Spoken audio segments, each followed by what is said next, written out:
नमस्कार। कक्षा 9वीं हम पढ़ रहे हैं प्रस्थान के सवैये, है ना। अभी तक हम 3 भाग पढ़ चुके हैं, इसके 3 सवैये पढ़ चुके हैं। ये हमारा चौथा सवैया है, चौथा भाग है, चौथा वीडियो है ना। चौथा वीडियो में हम आज पढ़ रहे हैं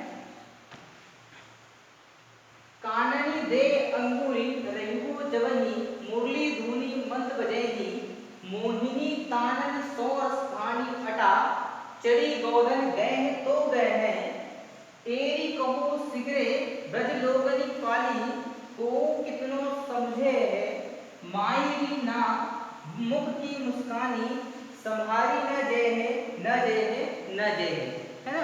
यहाँ पर उन्होंने भगवान श्री कृष्ण का और जो गोपियों का अनन्य प्रेम था, जो उनकी आसक्ति थी, जो उनका आकर्षण था, जो उनको खींचने की शक्ति थी, उसका वर्णन किया है। किस तरह से भगवान श्री कृष्ण जब मुरली बजाते थे, मधुर तान बजाते थे, तो गोपियां उनकी ओर खींची हुई चली जाती थी, पूरा ब्रज उनकी ओर आकर्षित हो जाता था। तो उस भाग को, उस दृश्य को यहाँ पर उन्होंने प्रस्तुत करने की कोशिश की है। चलिए देखते हैं। काननी दे अंगूरी, काननी मतलब कान, काननी मतलब कान, दे मतलब देना, दे मतलब देना, अंगूरी मतलब उंगली, है ना। रहीबो जबही, अब वो कह रही है कि काननी दे अंगूरी रहीबो जबही, अपने कान में उंगली दे दूंगी, है ना, जब मुरली धुनी मंद बजेगी, है ना। मुरली धुनी मतलब उस बांसुरी की मंद मंद ध्वनि, उस बांसुरी की मंद मंद आवाज या ध्वनि जब जब बजेगी तब तब मैं अपने कान में उंगली दे दूंगी, है ना। वो कह रही है कि जब जब भगवान श्री कृष्ण मधुर मधुर बांसुरी बजाएंगे तब तब मैं अपने कान में उंगली दे दूंगी, तब तक मैं अपने उनकी आवाज को नहीं सुनूंगी। मोहिनी तान सो रसधानी अटा चढ़ी गोदन गए हैं तो गए हैं। अब वो कहने की कोशिश कर रही है कि मोहिनी तानन मतलब मधुर, मोहिनी मतलब ये कि अपने ओर आकर्षित करने वाली, है ना। मोहिनी तानन, तानन मतलब राग या धुन या ध्वनि। आपको कह रही है कि जो भगवान श्री कृष्ण की बांसुरी की जो राग है, जो तान है, वो सबको अपनी ओर आकर्षित करने वाली है। सो रसधान अटा, अटा मतलब होता है मंजिल, भवन, है ना, बहुत बहुत बड़ी इमारत। वो कह रहे कि भगवान श्री कृष्ण यदि अटारी पर चढ़कर, मंजिल पर चढ़कर के, भवन पर चढ़कर के, घर की मगरी पर चढ़कर के भी यदि बांसुरी बजाएंगे और वो मधुर तान बजाएंगे, है ना। चढ़ी गोदन गए तो गए हैं, है ना। चढ़ी मतलब अटा मतलब चढ़ी, उस मंजिल पर चढ़कर भी गोधन गए हैं तो गए हैं। गोधन का मतलब होता है कि जो जब गाय चराने जाते हैं सुबह सुबह और जब शाम को गाय वापस लेकर के आते हैं तो उस समय वो एक गीत गाते हुए जाते हैं, एक लोकगीत, ब्रजभाषा का एक लोकगीत गाते हुए जाते हैं और आते हैं। तो वो कह रही कि यदि उस गीत की धुन भी यदि वो उस अटारी पर चढ़ करके बजाएंगे तब की बात कह रही कि मोहिनी तान सोर स्थानी अटा चढ़ी गोधन गे हैं तो गे हैं। यदि वो उस अटारी पर चढ़कर भी उस गोधन को गाते हैं, उस लोकगीत को गाते हैं, तब भी मैं उनके गोधन को बिल्कुल भी नहीं सुनूंगी, है ना। तेरी कहो सिगरे ब्रजलोगिन काली, है ना। टेरी का मतलब ये है कि पुकारना, है ना। टेरी का मतलब है पुकारना, पुकारना। कहो सिगरे, सिगरे का मतलब होता है पूरा, संपूर्ण, है ना।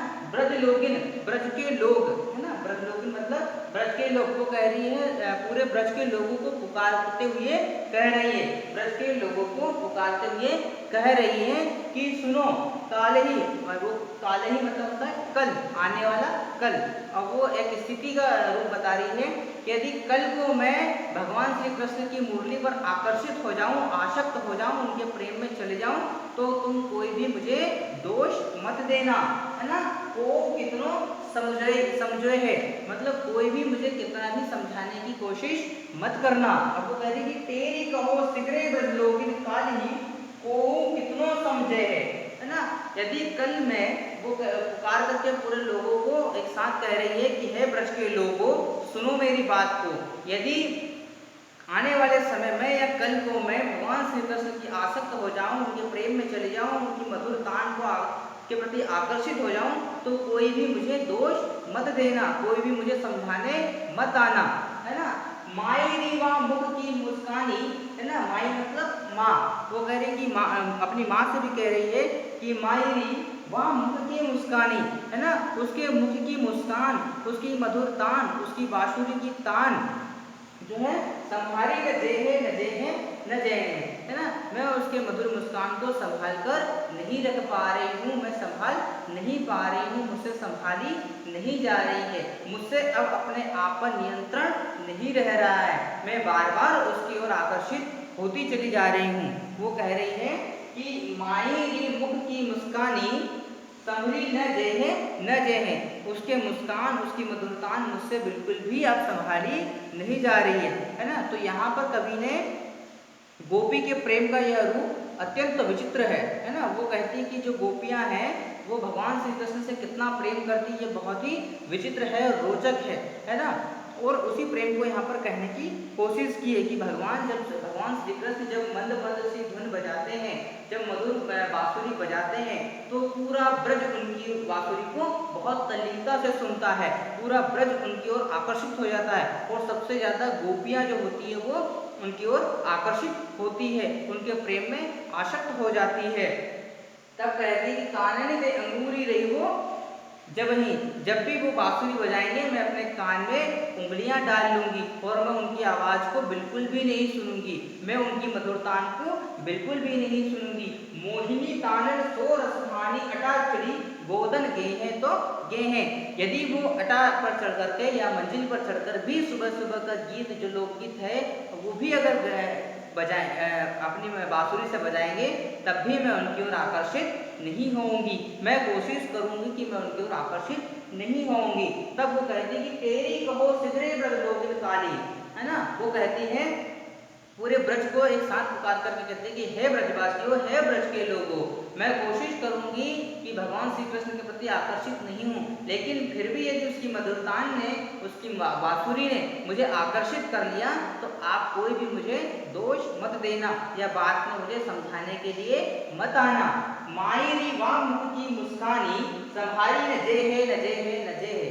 वो कहते कि उसके मुख की मुस्कान, उसके मधुर तान, उसका मधुर संगीत, उसकी मधुर धुन मुझसे अब संभाली नहीं जाती, मुझसे अब संभाले नहीं जाती है, मैं अपने आप को अब रोक नहीं पा रही हूँ, है ना। तो किस तरह से गोपियों का अनन्य प्रेम जो था भगवान श्री कृष्ण के प्रति था, भगवान श्री कृष्ण के प्रति जो सम्मान था, जो आदर भाव था, वो गोपियाँ बहुत ही उस पर निछावर करती थी कि भगवान हमें कितने अच्छे लगते हैं या कितने प्रीति से बांसुरी बजाते हैं जो हमारे कानों को बहुत ही मधुर लगती है ना। तो यहाँ पर ब्रज में जिस तरह से भगवान श्री कृष्ण और गोपियों के बीच में जो मधुर संबंध थे, जो मधुर रिश्ते थे, उन रिश्तों की बात की है कि किस तरह से वो आपस में अठखेलियाँ करते थे, है ना। इसी बात को लेकर के प्रस्थान जी ने अपने चौथे सवैये में पूरा वर्णन किया है।